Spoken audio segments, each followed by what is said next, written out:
Well, guys, it's Finally! happened.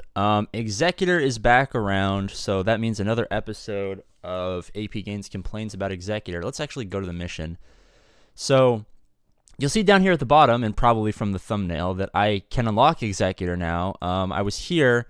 I got an extra 10 shards. We have the Gear 8 5-star Bando, Bam, a.k.a. whatever, needs his best scar. We go here. Of course, we can't do this because Razor Crest is at 5 stars. Now, it will be farmable soon for anyone who's, considering going for the Executor at this point.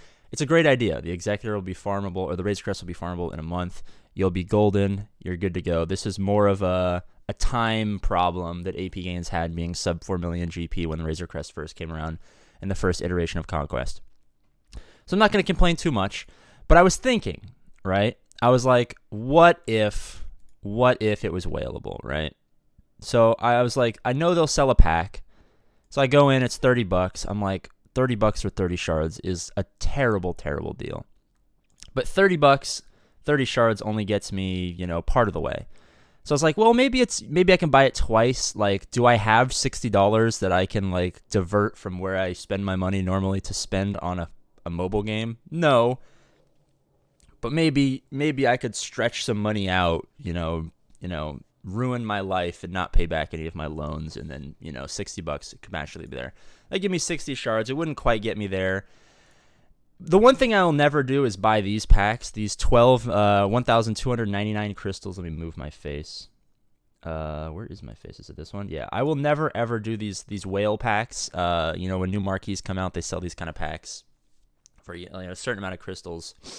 You can get some Razor Crest shards. So I'll never do that. This is one of the worst deals in all of mobile games. That's why I don't get characters when they're marquees. Even if I had the money, I wouldn't do it, just because it's such a waste of money. So I was thinking, I'm basically SOL. I got my extra 10 shards of Executor from this one, and I guess I'm just going to have to wait a month to get here.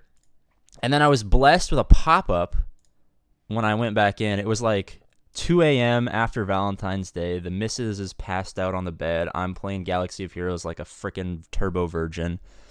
And then I got a pop-up that brought me to the store. And, I have been kind of sitting on some crystals for a while. And I saw an Executor pack. And I was like, oh, maybe I can, And then, boom, $12.50 for 10 shards.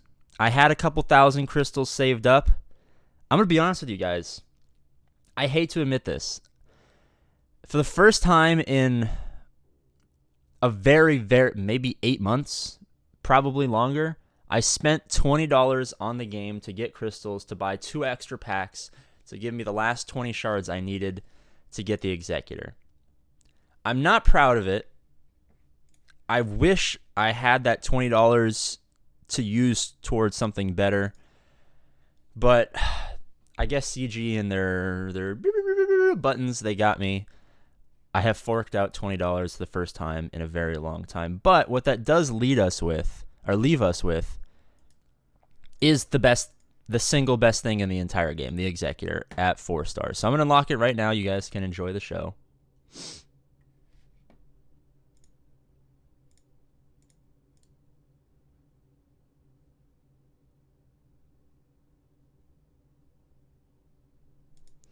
Awesome. So awesome. All right, so the 1 year long chronicle is finally over.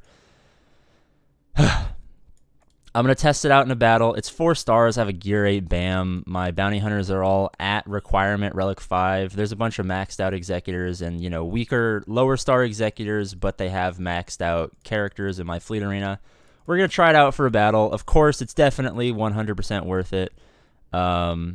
I just realized I spent all of my prestige. We're going to have a Cubs fan Han situation going on right here.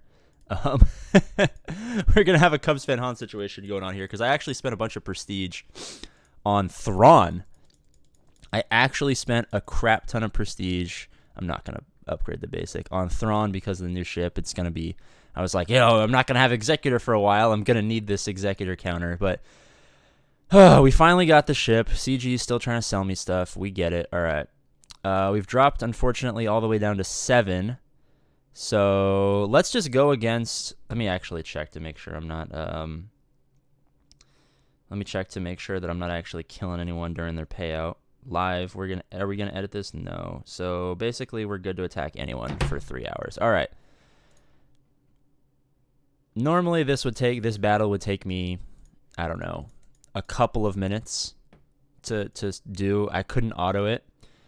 But let's see if I can save myself time climbing up the non-executors, then we'll go in and see if we can do an executor battle. I guess I want bounty hunter ships. Is that the? I don't even know the executor meta right now because I'm such a lame-o schlemo. I don't even pay attention to the executors because they just bring me so much pain and suffering. I just mentally have blocked out every executor to ever cross my mind. And of course the game is going to not load because why would the game load? All right. So let's say I'm out of the house. It's payout time. I'm out at dinner with the missus. What can I do? I can't actually do a battle because, God forbid I get distracted at the dinner table or something. So I sneak my phone out of my pocket. I finally have a 4-star executor. I press auto. Let's see what happens.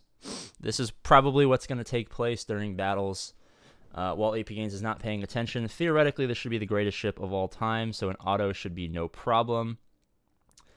I imagine that the other ship will survive for a decent amount of time. A nice little basic there. Let's see if we can get some more breach, maybe. Maybe we can get our contract up and running. That would be awesome. I'll probably need to relic my my BAM a little bit sooner than I was initially planning, simply because now I have this fleet, so now it's just something that I have to do. It's gonna kind of like redirect a lot of my current farms, but I don't really see it being that big of a problem. I'm gonna mess around a little bit in my specific. That was fast. Awesome. I'm gonna mess around a little bit in my specific fleet arena shard, and if there's a couple of guys where I can't beat theirs, let's actually fork out 50 crystals like a mad lad. Let's just say this other 4-star exec. Oh, Gunner. Oh god, this guy used to run the only rebel in the top 10. He used to be like the easiest person to climb up, and now he has the executor too. God, I hate executor. It makes the fleet. I mean, I guess the fleet arena meta was stale before executor. But now it's just, God, I don't even know how to play this battle. I guess let's try to not go after Houndstooth and hope we're like a little bit faster. I know he has way better fleets than I do across the board, a better account, just massive account. So I don't imagine myself really having the advantage here, but maybe I just can play it a little bit better than the AI can. I've obviously never actually played an executor battle in my life until right now, especially not an executor mirror match. So my understanding of the AI is definitely not that of, the Malevolence or the Negotiator or, God forbid, the Rebel Fleet or the Finalizer or the Radis or something like that. So this is definitely going to be a live learning opportunity. But should be solid. Hopefully, hopefully Boba Fett can survive long enough to at least get this out.